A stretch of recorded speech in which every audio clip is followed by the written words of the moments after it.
Hello everyone, welcome to my channel. I hope you all are doing well. So today is the sixth video of the General Science series which I have started. तो आज की video में हम देखेंगे chemical equations and its types. तो chemical equation and its types जो है ये आपका थर्ड सब टॉपिक है. पर्टिकुलरली अगर मैं बात करूँ आपके फाइनेंस अकाउंट असिस्टेंट के सिलेबस की, तो उसमें आपका थर्ड सब टॉपिक है chemical equations and its types. तो आज हम सारी जितनी भी मोस्ट कॉमन केमिकल इक्वेशंस हैं उनको पढ़ेंगे. एंड इसके अलावा जो आपके पहले दो सब टॉपिक थे जिसमें आपके टॉपिक्स इंक्लूडेड थे Newton's law of motion, speed, velocity, acceleration, distance, displacement, then आपके थे इलेक्ट्रिसिटी के वर्क, पावर एंड एनर्जी. तो ये जो सारे आपके टॉपिक्स थे ये भी मैंने पहली 4-5 वीडियोस में डिस्कस किए हुए हैं. तो अगर आप उनको देखना चाहते हैं तो you can check out the playlist. Then before starting with the chemical change, सबसे पहले आपको ये पता होना चाहिए कि हमारी सराउंडिंग में जितने भी चेंजेस होते हैं वो दो टाइप्स के होते हैं. या तो फिज़िकल चेंज होता है या होता है केमिकल चेंज. तो सबसे पहले आपको पता होना चाहिए कि फ़िज़िकल चेंज क्या होते हैं. तो physical change is a process in which the material experiences alteration in its physical properties like shape, size, volume, appearance, colour और स्टेट. तो किसी भी प्रोसेस को हम फिज़िकल चेंज कब बोलेंगे कि फ़िज़िकल चेंज हुआ है, जब उस प्रोसेस में जो भी मटेरियल्स हैं उनकी फ़िज़िकल प्रॉपर्टी में चेंज आ रही होगी. या तो उनकी शेप चेंज हो रही होगी, या तो उनका साइज़ चेंज हो रहा होगा, या वॉल्यूम चेंज हो रही होगी, या कलर चेंज हो रहा होगा, और स्टेट या उसकी स्टेट चेंज हो रही होगी लाइक सॉलिड, लिक्विड और गैस. ठीक है, तो इसके एग्जांपल से हम समझने की कोशिश करते हैं. जैसे फिज़िकल चेंज की जो एक कॉमन एग्जांपल है वो है मेल्टिंग ऑफ वैक्स. तो जैसे वैक्स आप सभी ने देखा होगा, वैक्स जो होती है, वैक्स को जब हम मेल्ट करते हैं तो क्या होता है, वैक्स मेल्ट होके पहले की स्टेट में होती है, वो पहले जो वो होती है सॉलिड स्टेट में, देन वो कन्वर्ट हो जाती है लिक्विड स्टेट में जब हम उसको हीट करके मेल्ट करते हैं. बट उससे क्या हो रहा है, सिर्फ उसकी फिज़िकल प्रॉपर्टीज़ जो है वो चेंज हो रही है, ना कि केमिकल प्रॉपर्टीज़. ठीक है, उसके अलावा जब हम अगले एग्जाम्पल देखते हैं डिज़ोल्विंग शुगर इन वाटर. तो जब हम शुगर को वाटर में डिज़ोल्व करते हैं तो क्या हो रहा है, उसकी फ़िज़िकल प्रॉपर्टी चेंज हो रही है, ना कि केमिकल प्रॉपर्टी. और उसके अलावा जो आपको अगली बात समझनी है वो ये कि फ़िज़िकल चेंजेस जो होते हैं ये ज़्यादा स्टेबल नहीं होते हैं. ये जो चेंजेस होते हैं ये अनस्टेबल होते हैं and they can be reversed back using simple physical methods. ठीक है, तो ये आपको समझने की ज़रूरत है कि जो फिज़िकल चेंज है ना ही ये ज़्यादा स्टेबल होते हैं, दे आर अनस्टेबल, और हम इनको वापस रिवर्स बैक कर सकते हैं by using simple physical methods. ठीक है, तो ये जैसे मैंने आपको एग्जांपल बताई यहाँ पे मेल्टिंग ऑफ वैक्स की. तो जब आप वैक्स पहले तो सॉलिड होती है, जब हम उसको हीट करते हैं तो वो लिक्विड फॉर्म में बन जाती है, बट जब दोबारा से वो ठंडी हो जाती है तो दोबारा से वो सॉलिड फॉर्म में कन्वर्ट हो जाती है. तो इट मीन्स जो ये मेल्टिंग ऑफ वैक्स है, it is a physical change. Similarly जब हम शुगर को वाटर में डिज़ोल्व करते हैं तो वो क्या हो जाती है, पहले शुगर क्या होती है, शुगर सॉलिड होती है, जब वाटर में डिज़ोल्व करते हैं तो हम वो लिक्विड फॉर्म में बन जाती है. बट दोबारा से हम उसको कूल डाउन करके जब हम उसको ठंडा करेंगे तो क्या हो जाएगा, वाटर वेपोरेट हो जाता है, तो दोबारा से वो सॉलिड फॉर्म में कन्वर्ट की जा सकती है. That means physical changes are reversible. ठीक है, आई होप आपको फिज़िकल चेंज समझ में आया होगा. देन हम आते हैं केमिकल चेंज पे. तो केमिकल चेंज क्या होते हैं, it is a process in which chemical bonds are broken और created to make a new substance. तो केमिकल चेंज में क्या होता है, जो केमिकल बॉन्ड्स हैं वो टूटते हैं या नए बॉन्ड्स बनते हैं to make a entirely new substance. ठीक है, जैसे फिज़िकल चेंज में हमने पढ़ा वहाँ कोई नया सब्सटेंस नहीं बनता है, लेकिन केमिकल चेंज में क्या होता है, कुछ बॉन्ड्स टूटते हैं और कुछ नए बॉन्ड्स क्रिएट होते हैं to make a new substance. उसके अलावा अगली चीज़ आपको याद रखनी है कि केमिकल चेंजेस जो हैं they are permanent alterations and they are irreversible. तो जो परमानेंट चेंज है, केमिकल चेंज है, दे आर परमानेंट. मीन्स एक बार एक केमिकल रिएक्शन हो गई तो हम उसको वापस रिवर्स बैक नहीं कर सकते हैं, and these changes are irreversible. इसकी एक कॉमन एग्जांपल से हम समझने की कोशिश करते हैं, जैसे डाइजेशन ऑफ फूड। तो जब फूड की डाइजेशन होती है तो क्या होता है, जो कॉम्प्लेक्स फूड पार्टिकल्स होते हैं वो ब्रेक डाउन होते हैं इनटू सिंपलर मॉलिक्यूल्स। ठीक है, तो ये जो डाइजेशन ऑफ फूड है it is a chemical chain, जिसमें हमारी जो कॉम्प्लेक्स मॉलिक्यूल्स हैं वो ब्रेक डाउन होते हैं इनटू सिंपलर मॉलिक्यूल्स। तो ये जो है ये केमिकल चेंज है, it's a permanent change, it can't be revert back, means कि हम इस चेंज को वापस से रिवर्स नहीं कर सकते हैं। So this is the best example to understand the chemical change, because ये हमारी बॉडी में रोज़ होती है। तो हमें ये एग्जाम्पल याद रहनी चाहिए कि डाइजेशन ऑफ फूड जो है ये क्या है, केमिकल चेंज है और ये इरिवर्सिबल है, और इनको हम परमानेंट ऑल्ट्रेशंस बोलते हैं, बिकॉज परमानेंट चेंज हो जाता है, नए बॉन्ड्स बनते हैं, कुछ नए बॉन्ड्स क्रिएट होते हैं और कुछ टूटते हैं to make a new substance. Actually, I am not well, so there may be some problem in the voice. तो अब हमने देख लिया कि चेंजेस जो हैं वो दो टाइप के होते हैं, physical change and chemical change. अब जो आपके सिलेबस में मेंशन है वो है chemical equations and its types, means we have to read about chemical reactions in detail. तो सबसे पहले केमिकल रिएक्शन की डेफिनेशन देख सकते हैं। A chemical reaction is a process in which reactants react chemically and convert into products by chemical transformation. तो chemical reaction क्या होती है, जिसमें कुछ रिएक्टेंट्स रिएक्ट करते हैं। तो रिएक्टेंट्स जब रिएक्ट करते हैं केमिकली और रिएक्ट करके वो बनाते हैं कोई नया प्रोडक्ट बाय केमिकल ट्रांसफॉर्मेशन, तो इस पूरे प्रोसेस को हम बोलते हैं केमिकल रिएक्शन। तो केमिकल रिएक्शन की जो बेस्ट एग्जांपल है to understand the chemical reaction, वो भी हमारी लाइफ से ही जुड़ी हुई है। तो यहाँ पे मैंने रेस्पिरेशन की एग्जांपल इंक्लूड की है। रेस्पिरेशन में क्या होता है, वी इनहेल ऑक्सीजन, हम ऑक्सीजन को इनहेल करते हैं जो कि रिएक्ट करती है with glucose and leads to the production of carbon dioxide, water and energy. तो यहाँ आप देख सकते हैं C6H12O6 is the formula of glucose. ठीक है, and when we inhale oxygen it react with the glucose and leads to the production of carbon dioxide and water and energy. ठीक है, तो इस पूरी रिएक्शन को हम क्या बोलेंगे कि ये एक केमिकल रिएक्शन है, जिसमें ग्लूकोज और वाटर क्या है, they are reactants and they lead to the formation of carbon dioxide and water. तो ये क्या है, ये products हैं, ये they are products, they are reactants. So the reactants react to form new products by chemical transformation and this whole process is called as chemical reaction. So I hope आपको chemical reaction समझ में आया होगा। अब next slide में हम देखते हैं types of chemical reaction. So वैसे तो बहुत टाइप्स की होती हैं केमिकल रिएक्शन, बट जो मोस्ट कॉमनली पढ़ी जाती हैं वो है 8 तरीके की chemical reactions. First is the decomposition reaction, combination reaction, combustion reaction, neutralisation reaction, then single displacement reaction, double displacement reaction, precipitation reaction and redox reaction. तो अब हम इनको वन बाय वन पढ़ेंगे। तो सबसे पहले हम देख लेते हैं decomposition reaction.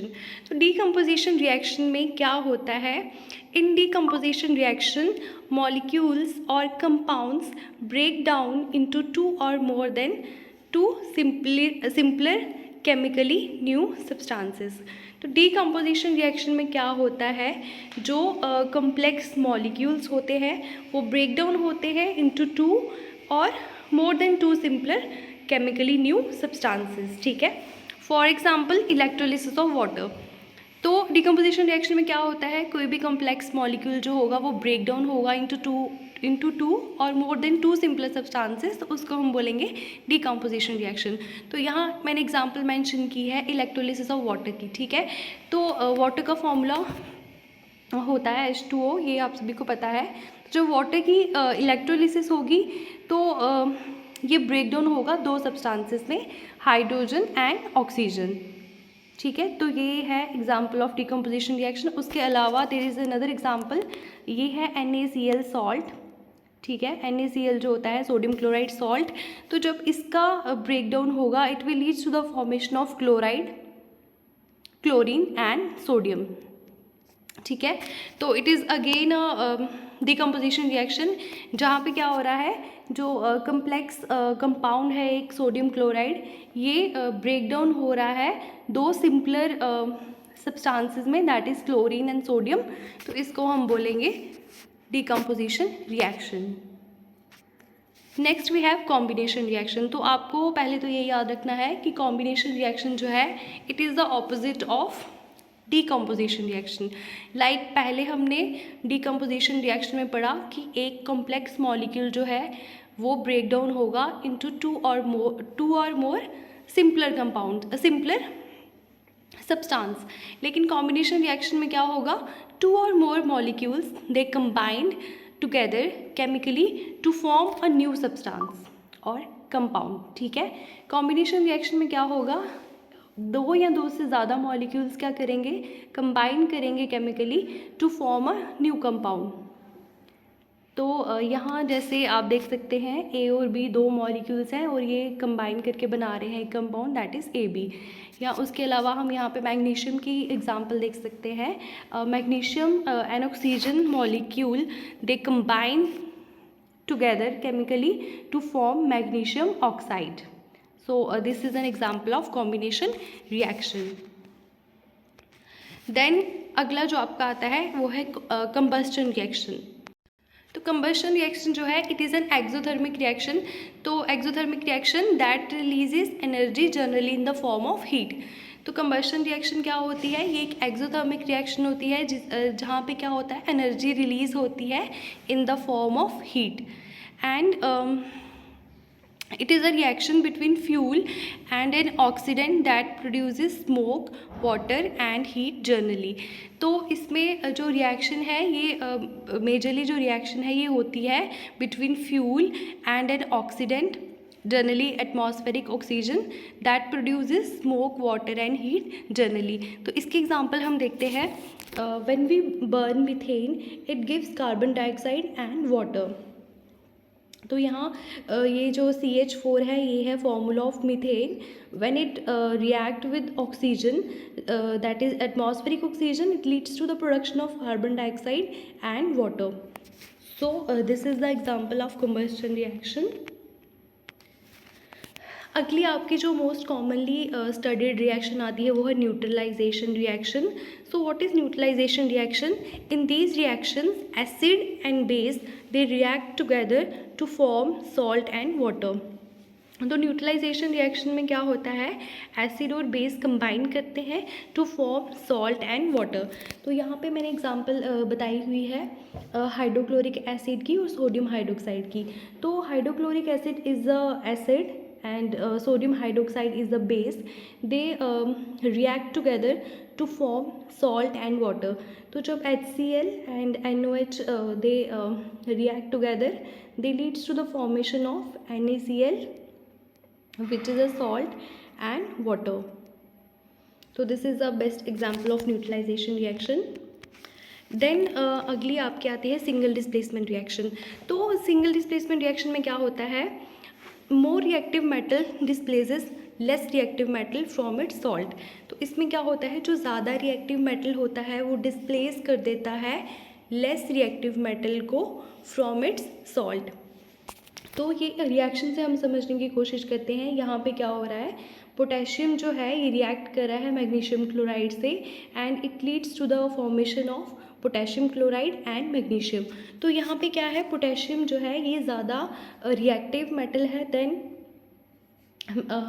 Yes potassium is more reactive than magnesium. So that's why ये क्या कर रहा है, ये डिस्प्लेस कर रहा है क्लोरीन को फ्रॉम इट सॉल्ट और ये क्या कर रहा है, यहाँ पे खुद क्लोरीन के साथ कंबाइन करके पोटेशियम क्लोराइड बना रहा है। सो this is a single displacement reaction, जहाँ पे क्या होता है, जो ज़्यादा रिएक्टिव मेटल होता है वो लेस रिएक्टिव मेटल को डिस्प्लेस कर देता है फ्रॉम इट्स सॉल्ट। तो यहाँ पे ये भी आपको याद रखना है कि पोटेशियम जो है it is present at the top of the reactivity series and it is the most reactive element. Then we have double displacement reaction. In these reaction, two aqueous ionic compounds exchange their ions and produce new compounds. यहाँ पे क्या होता है, दो aqueous जो है ionic compounds वो क्या करते हैं, रिएक्ट करते हैं to produce two new compounds. यहाँ पे दो नए compounds बनते हैं. तो एग्जाम्पल आप देख सकते हैं यहाँ पे पोटेशियम, यहाँ पे आप देख सकते हैं पोटेशियम नाइट्रेट जो है it react with aluminium chloride and it leads to the formation of aluminium nitrate and potassium chloride. तो यहाँ पे आप देख सकते हैं डबल डिस्प्लेसमेंट हो रहा है. जो पोटेशियम नाइट्रेट है ये रिएक्ट कर रहा है एल्युमिनियम क्लोराइड के साथ और ये बना रहा है aluminium nitrate and potassium chloride. तो आप देख सकते हैं कि कैसे यहाँ पे डबल डिस्प्लेसमेंट रिएक्शन हो रही है. ये दोनों जो आयनिक कंपाउंड्स हैं they exchange their ions and leads to the formation of new compounds. Next is the precipitation reaction. तो what is precipitation reaction? In these reactions an insoluble precipitate is formed and in precipitation reaction two soluble salts in aqueous solution are combined to form an insoluble precipitates. तो यहाँ पे क्या होता है कि दो जो soluble salts हैं aqueous solution में ये combine करते हैं और ये बनाते हैं insoluble precipitate. तो यहाँ पे जो insoluble precipitate बनेगा वो बनेगा AgCl का. तो this is the precipitation reaction where two soluble salts in aqueous solutions are combined to form an insoluble precipitate. So this is the precipitation reaction. Then next one is the redox reaction. Redox reaction में क्या होता है, oxidation and reduction जो reaction है they take place simultaneously. तो जिस भी reaction में ऑक्सीडेशन और रिडक्शन रिएक्शन साइमल्टेनियसली हो रही होगी उसको हम कहेंगे रिडॉक्स रिएक्शन. नाउ आपको पता होना चाहिए कि ऑक्सीडेशन और रिडक्शन रिएक्शन क्या होती है. तो oxidation is the addition of oxygen while reduction is the addition of hydrogen or removal of oxygen. तो ऑक्सीडेशन में क्या होगा, there is addition of oxygen while reduction is the addition of hydrogen और removal of oxygen. तो ये हम example से समझते हैं. जैसे यहाँ पे मैंने रिएक्शन बताई हुई है, there is a reaction of copper oxide with hydrogen.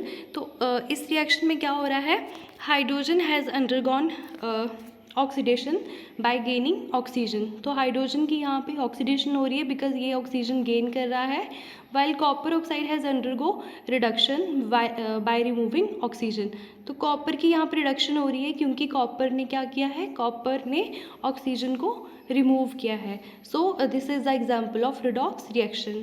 तो आई होप आपको आज का टॉपिक समझ में आया होगा जिसमें हमने डिस्कस किया chemical equations and its types के बारे में. So with this your third sub topic is completed.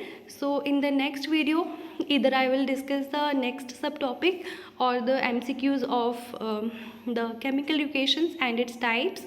तो अगर आपको मेरी वीडियोस पसंद आती हैं you can subscribe to my channel. Thanks for watching.